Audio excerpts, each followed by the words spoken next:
नमस्कार विद्यार्थी मित्रांनो, मी खैरे सर.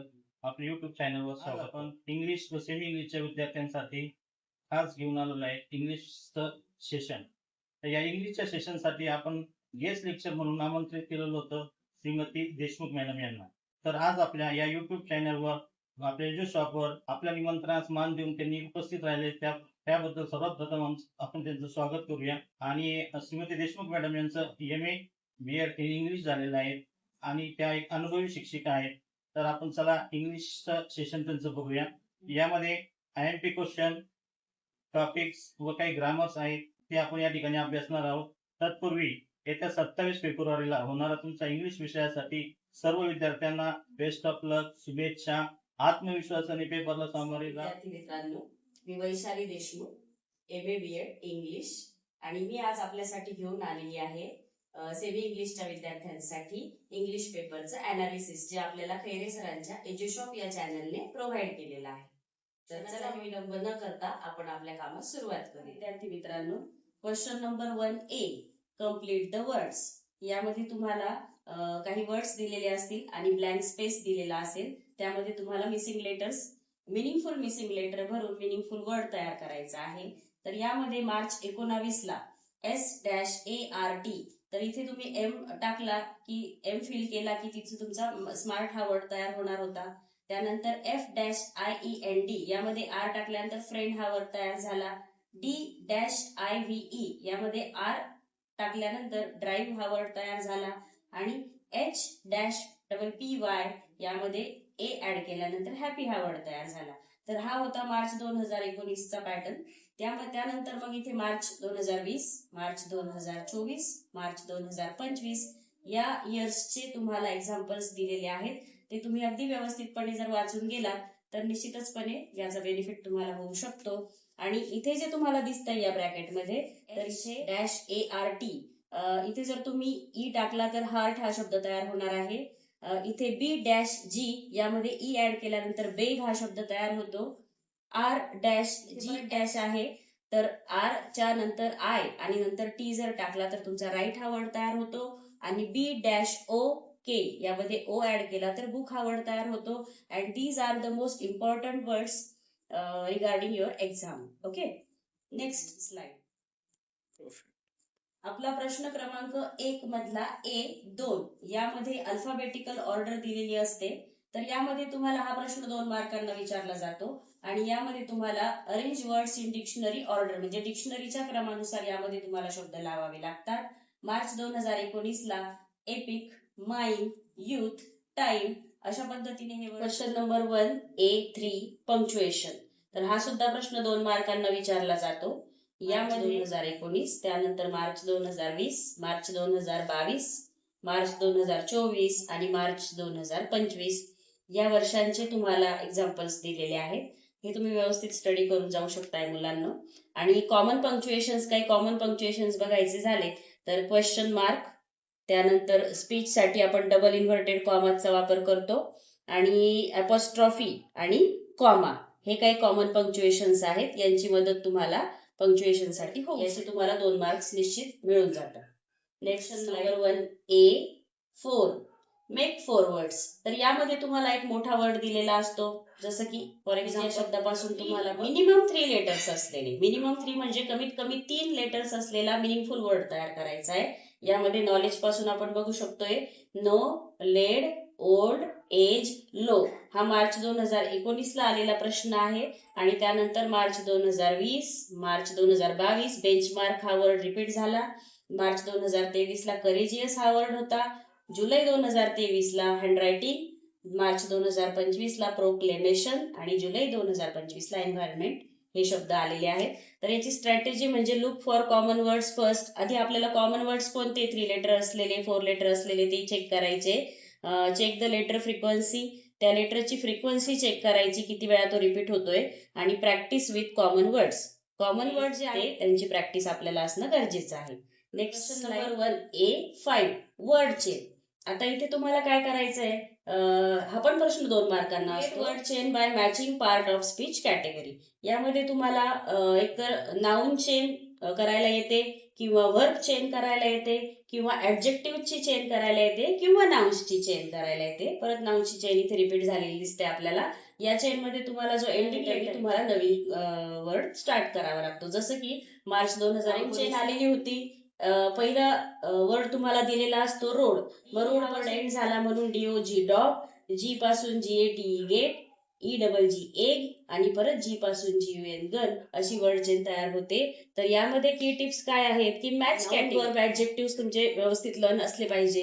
यूज सिम्पल 3 और 4 लेटर वर्ड्स. अगदी तुम्ही साधे शब्द 3 किंवा 4 अक्षरी शब्द वापरू शकताय. प्रिपेअर वर्ड्स बाय एनटी या अक्षराने सुरुवात होणारे शब्द. नंबर बी, क्वेश्चन नंबर 1 मधला B1 यामध्ये फ्रेज अँड क्लॉज यूज करायचा आहे तुम्हाला. एखादी फ्रेज दिलेली असेल त्या फ्रेजचा वापर करून तुम्हाला सेंटेन्स तयार करावं लागतं, किंवा एखादा क्लॉज दिलेला असेल आणि त्याच्या पुढचं वाक्य तुम्हाला अर्ध सेंटेन्स त्याला ऍड करून पूर्ण करावं लागतं.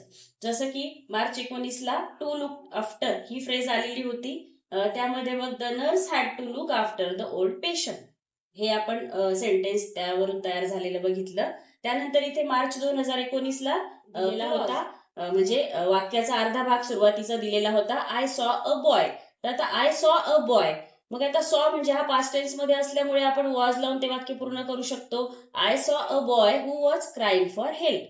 यामध्ये तुम्हाला एकतर फ्रेज तयार करून फ्रेज घेऊन वाक्य तयार करा, किंवा क्लॉज पूर्ण करा वाक्याचा, क्लॉजने ते वाक्य एक्सपांड करा. असे दोन ऑर दिलेले असतात. यापैकी कुठलाही एक तुम्हाला चॉईस करून लिहायचा आहे. हा एक क्वेश्चन तुमचा 2 mark. Next slide. Question number 1B2 यामध्ये तुम्हाला सफिक्स. तर यामध्ये एकतर ऍड प्रिफिक्स और add suffix to make new words. एखादा वर्ड दिलेला असतो त्याला सफिक्स किंवा प्रिफिक्स ऍड करायचा आणि नवीन शब्द तयार करायचा. हा क्वेश्चन 1 मार्कला येतो. यामध्ये आपण एक्झाम्पल बघूया. फोल्ड हा वर्ड दिलेला होता मार्च 19ला. त्यामध्ये अनफोल्ड किंवा अनलावून अनफोल्ड वर्ड तयार होतोय प्रिफिक्स लावून, आणि आयएनजी हा सफिक्स लावला तर फोल्डिंग हा वर्ड तयार झाला. किंवा हॅपी हा शब्द होता 2020ला, त्याला आपण अन हा प्रिफिक्स लावला, अनहॅपी तयार झाला. किंवा NESS हा सफिक्स लावला आणि हॅपीनेस तयार झाला. तर काही महत्वाचे प्रिफिक्सेस जे आहेत ते आहेत अन, UN अन, IM इम, IN इन, DIS डिस, MIS मिस आणि इर. त्यानंतर सफिक्सेस जर आपण काही बघितले तर यामध्ये FUL फुल, LESS लेस, LY NESS नेस, MENT मेंट आणि ION अशा प्रकारचे सफिक्सेस आपल्याला बघायला मिळतील. तर मित्रांनो, हा एक मार्काचा महत्वपूर्ण प्रश्न असतो. इथे आपला सेक्शन 2 स्टार्ट होतोय. टेक्स्च्युअल पॅसेजेस म्हणजे तुमच्या पुस्तकातलेच पॅसेजेस तुम्हाला विचारले जातात, आणि यामध्ये टॉप 5 मोस्ट रिपीटेड चॅप्टर्स जे आहेत 2019 ते 2025 मध्ये, त्यामध्ये the boy who broke the bank, त्यानंतर an encounter of a special kind, his first flight, Meena a lesson from a beggar and the night and steel. हे ह्या लेसन्स मधले पॅसेजेस रिपीट झालेले आपल्याला दिसून येतात. नेक्स्ट 3 जो आपला आहे तो पोएट्री बेस आहे, म्हणजे पोएम्स वर तो आधारित असतो.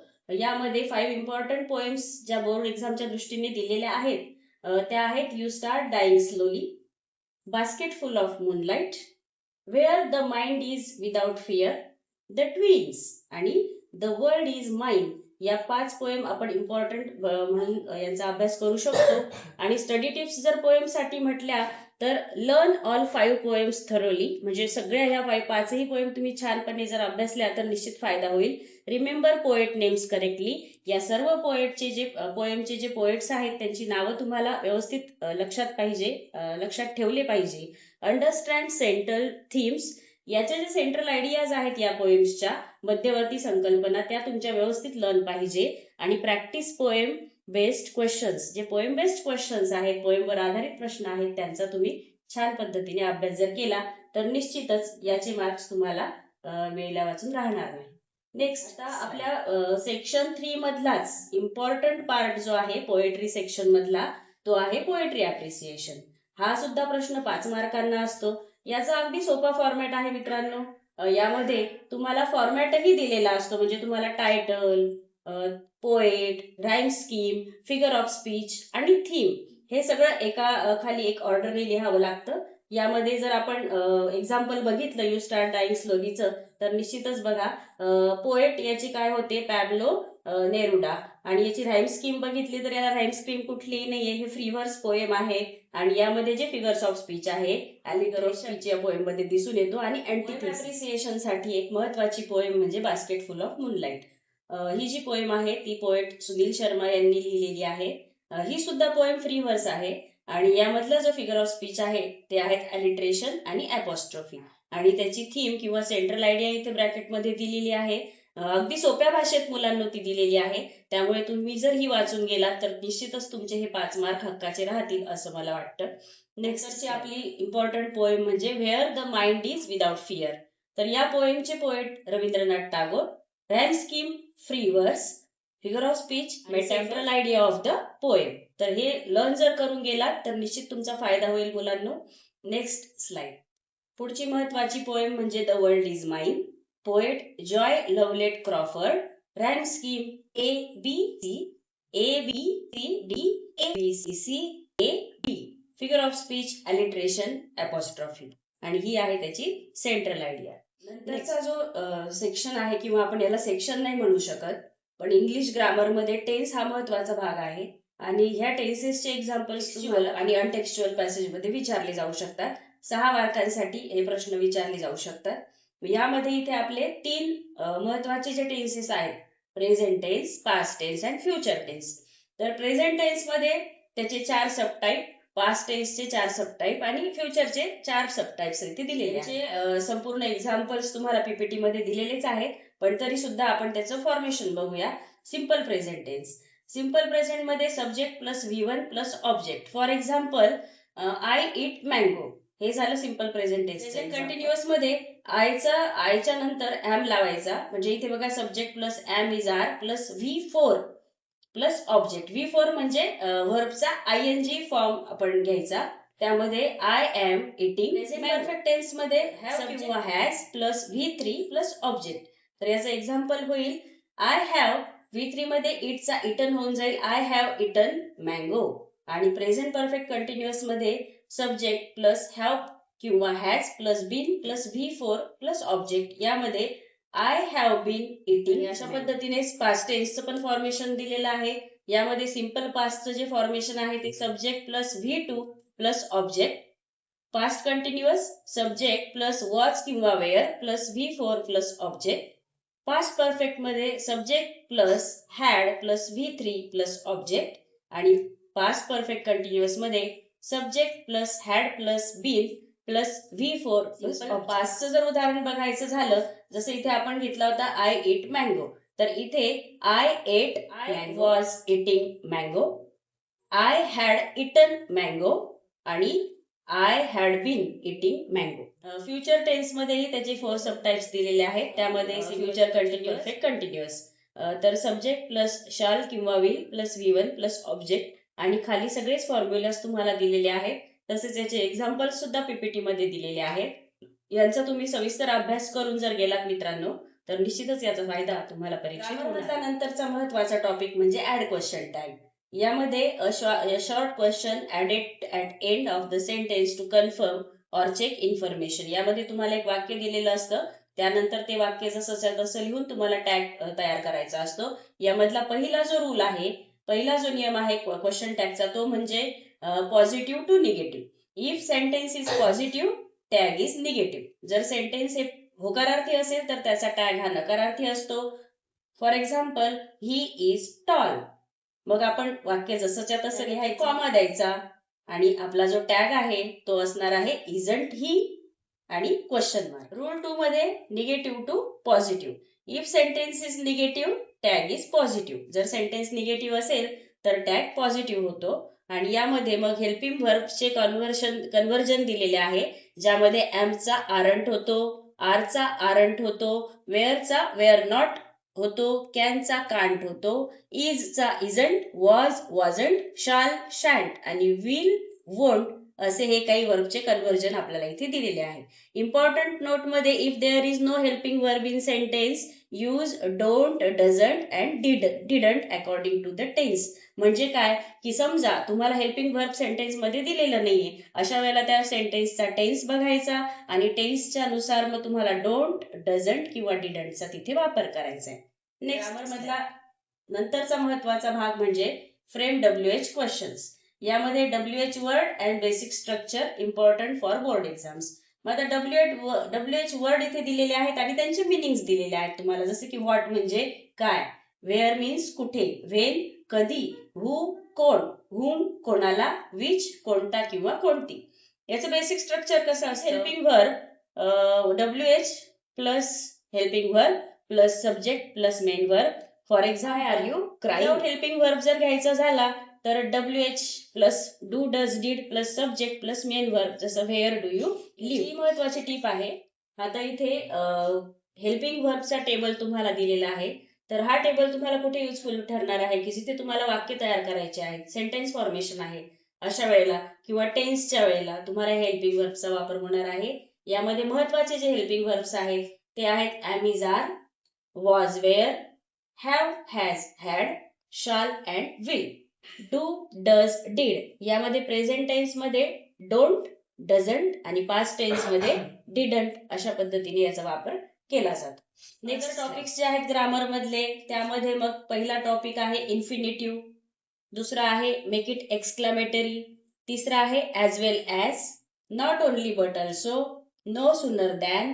आणि हे जे सगळे आहेत तर यातून not only but also, make it exclamatory, no sooner than हे फार महत्वाचे टॉपिक्स आहेत विद्यार्थी मित्रांनो. त्याबरोबरच इन्फिनिटिव्ह आणि ॲज वेल ॲजचा वापर सुद्धा तुम्हाला व्यवस्थित जर केला तर निश्चितच याच्यातही तुम्हाला मार्क भेटल्याशिवाय राहणार नाही.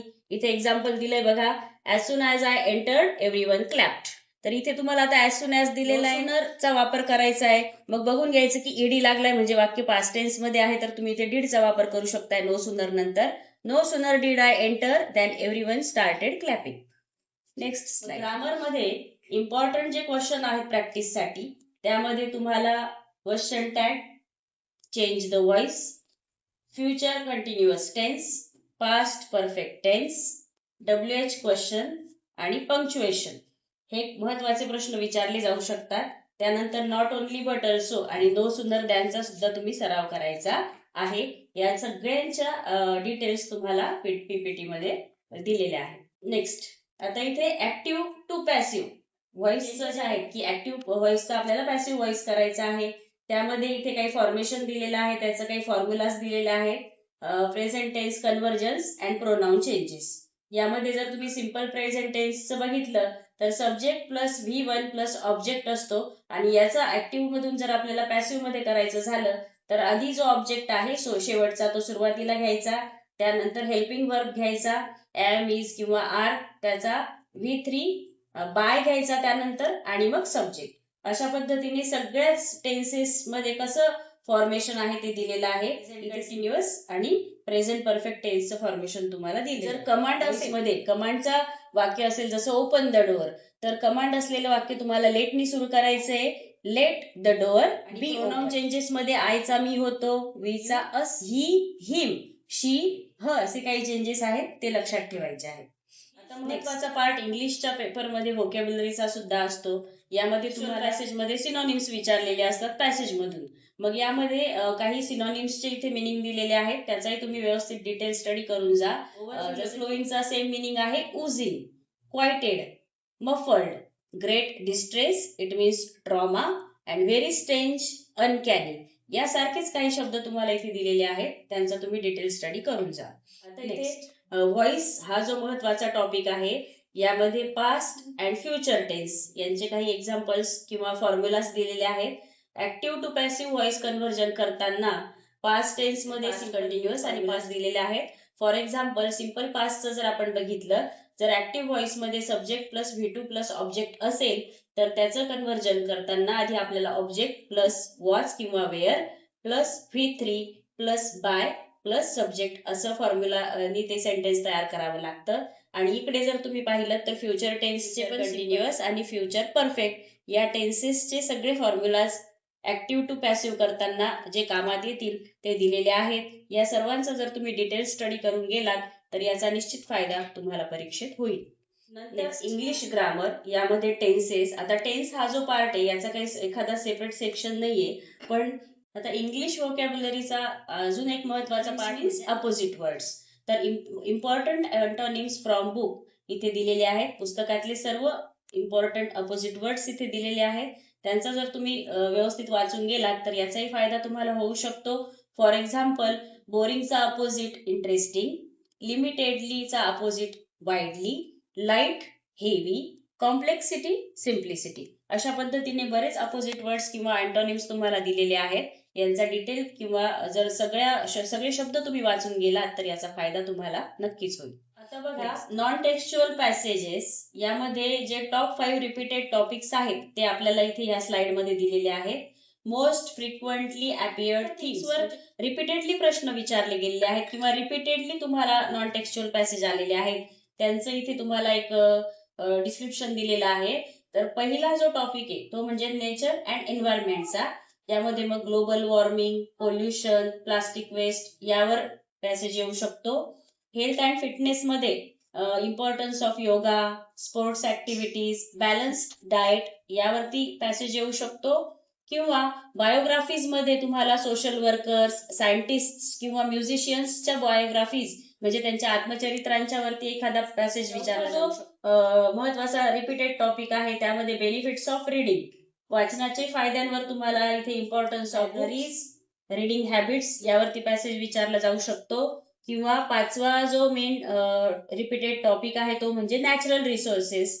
यामध्ये मग वॉटर कन्झर्वेशन आणि इम्पॉर्टन्स ऑफ फॉरेस्ट या टॉपिक्स वरती तुम्हाला नॉन टेक्स्च्युअल पॅसेज येऊ शकतो. अशा पद्धतीचे पॅसेजेस जर तुम्ही वाचून गेलात तर नक्कीच याचा फायदा तुम्हाला एक्झाम मध्ये होईल. रायटिंग स्किल्स मधला दुसरा महत्वाचा टॉपिक म्हणजे न्यूज रिपोर्ट. तर यामध्ये तुम्हाला 5 मार्क्स याला पण असतात न्यूज रिपोर्टला. तर न्यूज रिपोर्ट तयार करताना तुम्हाला हेडलाईन, यामध्ये main title in bold, eye catching phrase म्हणजे जी हेडलाईन आहे तुम्हाला ती बोल्ड अक्षरात लिहायची आहे, मोठ्या ठळक अक्षरात लिहायची आहे. आणि त्याच्यामध्ये एखादी जर फ्रेज तुम्ही वापरली तर ती हेडलाईन आय कॅचिंग म्हणजे लक्ष वेधून घेणारी ठरू शकते. त्यानंतर त्या हेडलाईन नंतर तुम्हाला घ्यायचंय डेटलाईन. यामध्ये सिटी नेम म्हणजे शहराचं नाव, डेट आणि लोकेशन ऑफ इव्हेंट त्या घडलेल्या घटनेचा स्थळ तुम्हाला द्यायचं आहे. त्यानंतर असणार मध्ये तुम्हाला ओपनिंग सेंटेन्स विथ की इन्फॉर्मेशन, एक महत्वपूर्ण माहिती असणारं सेंटेन्स तुम्हाला तिथे लिहायचं आहे. आणि त्यानंतर डिटेल्ड डिस्क्रिप्शन्स म्हणजे त्या बातमीचं जे वर्णन आहे ते तुम्हाला लिहायचंय. त्यामध्ये facts, details, quotes, background information हे सगळं लिहायचंय. आणि कन्क्लुजन म्हणजे शेवटामध्ये तुम्हाला समरी और इम्पॅक्ट ऑफ द इव्हेंट त्या घटनेचा घडलेला प्रभाव किंवा तो जो कार्यक्रम होता त्या कार्यक्रमाचा काय प्रभाव झाला ते कन्क्लुजन मध्ये लिहायचंय तुम्हाला. इथे एक एक्झाम्पल दिलेले आहे बघा, first aid course. The first aid course organised by Manav Seva Kendra at Dahisar. ही आहे तुमची हेडलाईन, ही आहे डेटलाईन, त्यानंतर लीड लाईन आणि मग डिटेल्स इथे दिलेल्या तुम्हाला दिसत आहेत. न्यूज रिपोर्टचे बरेचसे एक्झाम्पल्स तुम्हाला पीडीएफ मध्ये दिलेले आहेत. विद्यार्थी मित्रांनो, त्यांचा सविस्तर अभ्यास करा आणि छान न्यूज रिपोर्ट तयार करा. रायटिंग स्किल्स मधला नंतरचा इम्पॉर्टंट टॉपिक म्हणजे न्यूज रिपोर्ट. आता न्यूज रिपोर्ट हा टॉपिक सुद्धा 5 मार्क्स कव्हर करतो. तर यामध्ये एखादं तुम्हाला विषय दिलेला असेल आणि त्यावरून तुम्हाला न्यूज तयार करायची आहे. तर यामध्ये न्यूज तयार करताना जशी आपली पेपरची बातमी असते त्यावेळी जर आपण गेलो तर व्यवस्थित आपली न्यूज तयार होईल. त्यामध्ये सुरुवातीला 1 नंबरला headline.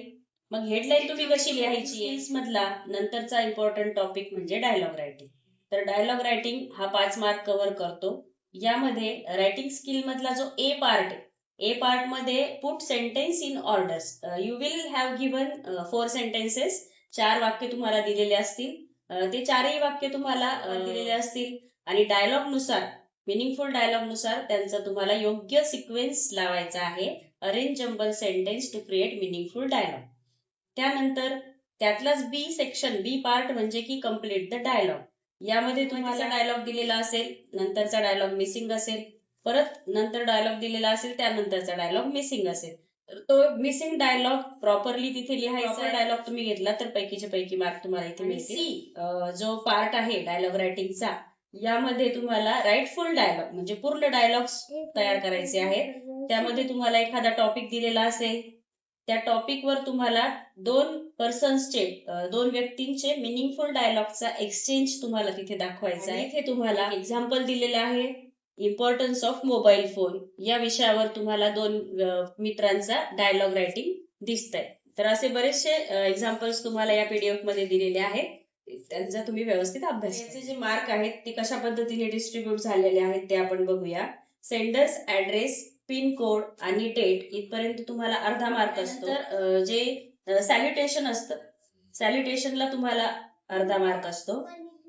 Body of the letter म्हणजे लेटरची जी बॉडी आहे तिला असतो तुम्हाला 2.5 म्हणजे 2.5 मार्क. त्यानंतर जे सबस्क्रिप्शन किंवा जो एंडिंग किंवा जे क्लोजिंग तुम्ही करणार आहात त्याला असतो अर्धा मार्क. आणि 1 मार्क जो असतो तो तुम्हाला प्रॉपर यूज ऑफ ग्रामर साठी असतो, की तुम्ही ग्रामरचा कशा पद्धतीने वापर करतात. जर तुम्हाला पैकीच्या पैकी मार्क लेटर रायटिंग मध्ये मिळवायचे असतील तर तुम्हाला ग्रामरवर नक्कीच फोकस करावा लागेल. ग्रामॅटिकली करेक्ट असलेल्या लेटरला पैकीचे पैकी मार्क म्हणजे 5 पैकी 5 मार्क तुम्हाला इथे मिळू शकतात. रायटिंग स्किल्स मधला इम्पॉर्टंट नंतरचा टॉपिक म्हणजे फॉर्मल लेटर किंवा इनफॉर्मल लेटर, ज्याला आपण लेटर रायटिंग म्हणतो. यामध्ये इनफॉर्मल किंवा फॉर्मल लेटर असे दोन टाइप्स दिलेले असतात. यापैकी कुठलाही एक टाइप मध्ये तुम्हाला लेटर रायटिंग करायची आहे. तर हा जो टॉपिक आहे हा 5 मार्क्स कव्हर करतो. यामध्ये तुमचा जे लेटर रायटिंगचा जो फॉर्मॅट आहे तो अशा पद्धतीने दिलेला आहे. सेंडर्स ऍड्रेस म्हणजे पाठवणाऱ्याचा घ्यायचा आहे. त्यानंतर त्या दिवसाची डेट म्हणजे दिनांक गरजेचा आहे. रिसिव्हर्स ऍड्रेस म्हणजे ज्याला तुम्ही पत्र लिहित आहात, to whom you are writing, त्याचा ऍड्रेस लिहायचा आहे. सब्जेक्ट लाईन तिथे विषय येणं गरजेचं आहे. आणि सॅल्युटेशन म्हणजे लेटरची सुरुवात करण्याआधी तुम्ही रिस्पेक्टेड सर, रिस्पेक्टेड मॅडम किंवा मग डिअर फ्रेंड, लव्हिंग फ्रेंड असं काहीतरी सॅल्युटेशन तुम्ही देऊ शकताय पेपर लेटरच्या डिमांडनुसार. आणि त्यानंतर असते बॉडी, पण तुम्ही 3 सेक्शन मध्ये करायची आहे. पहिल्या ज्या 3-4 ओळी असतात त्यामध्ये इंट्रोडक्शन, नंतरच्या 3-4 ओळीमध्ये मेन कंटेंट आणि नंतरच्या शेवटच्या 3-4 ओळींमध्ये कन्क्ल्युजन तुम्हाला दाखवायचं आहे. आणि त्याचं क्लोजिंग म्हणजे त्याचा शेवट तुम्हाला युअर्स सिन्सिअरली, युअर्स फेथफुली किंवा युअर्स लव्हिंगली या पद्धतीने करायचा आहे. शक्यतो फॉर्मल लेटर्स मध्ये युअर्स सिन्सिअरली आणि युअर किंवा युअर फेथफुली असंच क्लोजिंग. त्यानंतर तुमचं फुल नेम आणि सिग्नेचर. रायटिंग स्किल्स मध्ये नेक्स्ट मेन टॉपिक जो आहे तो म्हणजे इन्फॉर्मेशन ट्रान्सफर. यामध्ये व्हर्बल टू नॉन व्हर्बल किंवा नॉन व्हर्बल टू व्हर्बल असं तुम्हाला करायला येतं. हा सुद्धा क्वेश्चन 5 मार्क्सला म्हणजे 5 मार्कांना विचारला जातो. तर इथे बघा तुम्हाला स्क्रीनवर दिसत असेल की एक टेबल दिसतोय. तर हा टेबल कशावरून तयार केलेला आहे, तर इथे तुम्हाला एक रिटन टेक्स्ट दिलेलं असतं. रिटन टेक्स्ट मध्ये माहिती दिलेली असते आणि त्या माहितीचा टेबल किंवा चार्ट तुम्हाला तयार करायचा असतो. मग आता व्हर्बल टू नॉन व्हर्बल आपल्याला करताना तो जो पॅसेज असतो तो महत्वाचा पॅसेज व्यवस्थित वाचायचा. मग त्यातले जे मेन पॉइंट्स असतात बघा इथे काही टिप्स दिलेले आहे. Identify main points and categories म्हणजे त्या पॅसेज मध्ये कुठले महत्वाचे मुद्दे आहेत, कुठले एक्झाम्पल्स आहेत ते आधी फाइंड आउट करायचे. त्यानंतर create table with proper headings म्हणजे प्रॉपर हेडिंग असलेला टेबल तयार करायचा. रिलेटेड जो एक्स्ट्रॅक्ट मध्ये जी इन्फॉर्मेशन आहे ती तिथे फिलअप करायची आणि जो डाटा तुम्ही कलेक्ट केलाय तो ऑर्गनाइज फॉर्मॅट मध्ये तयार करायचा. इथे टेक्स्च्युअल आणि नॉन टेक्स्च्युअल पॅसेज मधला जो सेक्शन असतो 2 मार्कचा तो आहे पर्सनल रिस्पॉन्स क्वेश्चन्स. यामध्ये तुम्हाला 2 टेक्स्च्युअल पॅसेज आणि 1 अनटेक्स्च्युअल किंवा non seen passage, unseen passage वरती एक पर्सनल रिस्पॉन्सचा क्वेश्चन विचारला जातो. दॅट इज 3x2 म्हणजे हे पर्सनल रिस्पॉन्स तुम्हाला 6 मार्क्स साठी विचारले जाऊ शकतात. त्यामध्ये जर तुम्हाला आता पर्सनल रिस्पॉन्स मध्ये क्वेश्चन विचारलाय तर यामध्ये तुमचं मत तुम्हाला मांडायचंय. आणि मत मांडताना स्वतःचं मत मांडताना ते कसं असलं पाहिजे तर ते क्लिअर असलं पाहिजे. स्टार्ट विथ क्लिअर ओपिनियन की मला हे असं वाटतं आणि तुम्ही ते तुमच्या उत्तरावर फर्म असणं गरजेचं आहे. Yes I agree with the statement अशी सुरुवात तुम्ही करू शकताय किंवा इन माय ओपिनियन अशी सुरुवात करू शकताय किंवा आय बिलीव्ह दॅट या वाक्यांनी तुम्ही सुरुवात करू शकताय. त्यानंतर दुसरा महत्वाचा पॉइंट म्हणजे पर्सनल रिस्पॉन्स मध्ये give pointed explanation. Explain your view point with reasons. तुमच्या एक्सप्लेनेशनला रिझन पण देणं गरजेचं आहे. मग हे तुम्हाला का वाटतंय तर त्याचं रिझन तुम्ही द्यायचंय. आय थिंक हा तुम्हाला तिथे वर्ड वापरता येईल. आणि जे कन्क्ल्युजन आहे त्याचा जे शेवट आहे तो पण तुम्हाला करायचंय. फॉर आय फील दॅट या वाक्याने तुम्ही तो शेवट करू शकताय आणि पुढचं तुमचं वाक्य त्याला जोडून तो जो पर्सनल रिस्पॉन्सचा आन्सर आहे ते तुम्ही एंड करू शकताय. इथे तुम्हाला बरेच एक्झाम्पल्स त्याचे दिलेले आहेत, त्याचा व्यवस्थित अभ्यास करा. नंतरचा महत्वाचा टॉपिक म्हणजे समरी रायटिंग. आता समरी रायटिंग मध्ये तुम्हाला नॉन टेक्स्च्युअल जो पॅसेज दिलेला असतो त्या पॅसेजची समरी लिहायची. मग समरी म्हणजे काय? Is a short and clear form of the original passage. It contains only the main points, not example or details. Summary मध्ये तुम्हाला जे 1/3 आहे त्या पॅसेजचं त्याचं शॉर्ट करायचं आहे आणि अगदी क्लिअर ते समरी तुमचं असलं पाहिजे. यामध्ये फक्त मेन पॉइंट्स कव्हर झाले पाहिजे, एक्झाम्पल्स किंवा डिटेल्स त्यामध्ये लिहायच्या नाही. समरी रायटिंग हा सुद्धा क्वेश्चन 5 मार्क्सला असतो, त्यामुळे हे हक्काचे 5 मार्क तुमचे असणार आहेत, ते वाया घालवू नका. यामध्ये तुम्हाला काही टिप्स दिलेल्या आहेत बघा. पहिलं जो नियम असतो याचा किंवा पहिली टिप म्हणजे read the passage carefully. Passage व्यवस्थित वाचा.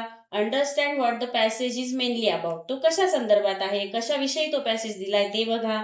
पिक आउट मेन पॉइंट्स कोणते, महत्वाचे मुद्दे कोणते ते हायलाइट. Remove unnecessary details. त्याच्यामध्ये जर खूप जास्त महत्वाच्या कमी महत्वाच्या ज्या डिटेल्स असतील त्या तुम्ही कट करू शकताय, डायलॉग तुम्ही कट करू शकताय, एक्स्ट्राची जी इन्फॉर्मेशन असेल ते सुद्धा तुम्ही स्किप करू शकताय. And write in your own words, do not copy exact lines. आणि महत्वाचं म्हणजे समरी रायटिंगला टायटल सुद्धा तुम्हाला लिहायचं आहे, कारण टायटलला सुद्धा मार्क असतात. नंतरचा जो आपला सेक्शन आहे सेक्शन 6, यामध्ये तुम्हाला ट्रान्सलेशन आणि डायलॉगचे काही एक्झाम्पल्स दिलेले आहेत. यामध्ये काही ऍडिशनल प्रॉव्हर्ब्स म्हणजे काही म्हणी आणि डायलॉग रायटिंगची प्रॅक्टिस दिली. ज्या प्रॉव्हर्ब्स आहेत किंवा ज्या म्हणी आहेत त्यांचं तुम्हाला इंग्लिशमध्ये दिलेल्या असतील त्यांना तुम्हाला मराठीत ट्रान्सलेट करावं लागतं, किंवा तुमच्या कुठलीही मदर टंग असेल त्या मदर टंग मध्ये तुम्हाला ते ट्रान्सलेट करावं लागतं. जसं की मराठी, हिंदी, उर्दू, जी तुमची मदर टंग असेल त्यात तुम्ही ते ट्रान्सलेट करू शकतात. तर मग इथे all that glitters is not gold याचा अर्थ काय होतोय? चकाकते ते सगळेच सोने नसते. किंवा अ स्टिच इन टाइम सेव्स 9 म्हणजे वेळीच केलेली कृती मोठी अडचण वाचवते. Home was not built in a day. महत्वाची कामे तडकाफडकी होत नसतात. अशी आणि याच्यासारखी बरीचशी एक्झाम्पल्स तुम्हाला पीडीएफ मध्ये दिलेली आहेत, ती आपण नक्कीच वाचावी. त्यानंतर डायलॉग मध्ये गेम आणि स्पोर्ट्सच्या संदर्भात 2 मित्रांमधले डायलॉग्स इथे दिलेले आहेत. बऱ्याचदा तुम्हाला एक डायलॉग दिलेला असेल, दुसरा ब्लँक स्पेस दिलेला असेल, तो तुम्हाला स्पेस फिल करायचा आहे योग्य डायलॉगनी. आणि अशा पद्धतीने डायलॉग रायटिंगची प्रॅक्टिस होण्यासाठी सुद्धा तुम्हाला बरेच एक्झाम्पल्स पीडीएफ मध्ये दिले. क्वेश्चन पेपर मधला सर्वात शेवटचा प्रश्न म्हणजे ट्रान्सलेशनचा. रायटिंग स्किलचा हाही एक महत्वपूर्ण पॉइंट आहे. यामध्ये तुम्हाला 5 मार्क्सला हा क्वेश्चन विचारला जातो. यामध्ये 3 पार्ट्स असतात, A, B and C. A part 2 मार्क्सला, बी पार्ट 2 मार्क्सला आणि सी जो असतो तो 1 मार्क साठी असतो. ए मध्ये you have to translate the words. English मधून शब्द दिलेले असतील त्यात तुम्हाला मराठीमध्ये त्याला ट्रान्सलेट करावं लागतं. इथे काही एक्झाम्पल्स दिले आहेत बघा. ड्रीम, स्वप्न, सिटीजन, नागरिक, अशा पद्धतीने काही एक्झाम्पल्स आहेत. 4 वर्ड्स दिलेले असतील, अर्ध्या मार्काला 1 वर्ड असतो आणि सगळे व्यवस्थित जर केले तर 2 पैकी 2 मार्क यात मिळू शकतात. त्यानंतर बी पार्ट मध्ये तुम्हाला सेंटेन्सेस दिलेले असतात आणि त्याचं तुम्हाला मराठीमध्ये ट्रान्सलेट करावं लागतं. तर इथे एक सेंटेन्स एक्झाम्पल आपण बघूया. Drink at least 10 to 12 glasses of water every day. रोज किमान 10 ते 12 ग्लास पाणी प्या. अशा पद्धतीने सेंटेन्स इंग्लिश मधून दिलेला मराठीमध्ये ट्रान्सलेट करायचे. याच्यासाठी तुम्हाला 2 मार्क असतात. कुठलेही 2 वाक्य तुम्ही मराठीमध्ये ट्रान्सलेट करू शकतात. 4 वाक्य तुम्हाला इथे दिलेले असतील. त्यानंतर ट्रान्सलेट द प्रॉव्हर्ब म्हणजे इथे तुम्हाला इंग्लिश प्रॉव्हर्ब म्हणजे इंग्लिश मधून एक म्हण दिलेली असते, तिचं तुम्हाला मराठीमध्ये रूपांतर करायचं असतं. तर यामध्ये 2 किंवा 3 म्हणी दिलेल्या असतील आणि त्यापैकी एकच म्हण तुम्हाला ट्रान्सलेट करावी लागते. जसं की बघा, रीप ॲज यू सो याचं मराठीत रूपांतर पेराल तसे उगवते किंवा पेरावे तसे उगवते. हेल्थ इज वेल्थ म्हणजे आरोग्य हेच धन किंवा स्वास्थ्य हेच धन, असा त्याचा मराठी अर्थ होतो. जर याचा तुम्ही व्यवस्थित अभ्यास करून गेलात तर इथेही तुम्हाला 5 मार्क मिळाल्यापासून राहणार नाही. असा हा फॉर्मॅट असतो ट्रान्सलेशनचा.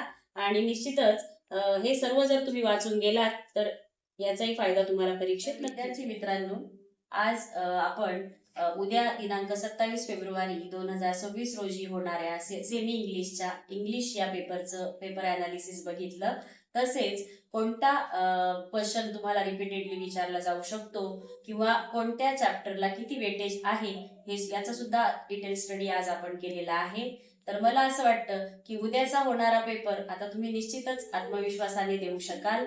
उद्याच्या होणाऱ्या इंग्लिशच्या पेपरसाठी एज्युशॉप या चॅनल तर्फे पेपर आत्मविश्वासाने लिहा, निर्भयतेने लिहा आणि आजचा आमचा व्हिडिओ तुम्हाला कसा वाटला हे आम्हाला कमेंट बॉक्समध्ये नक्की कळवा. So stay tuned for the next video. Till then, good bye.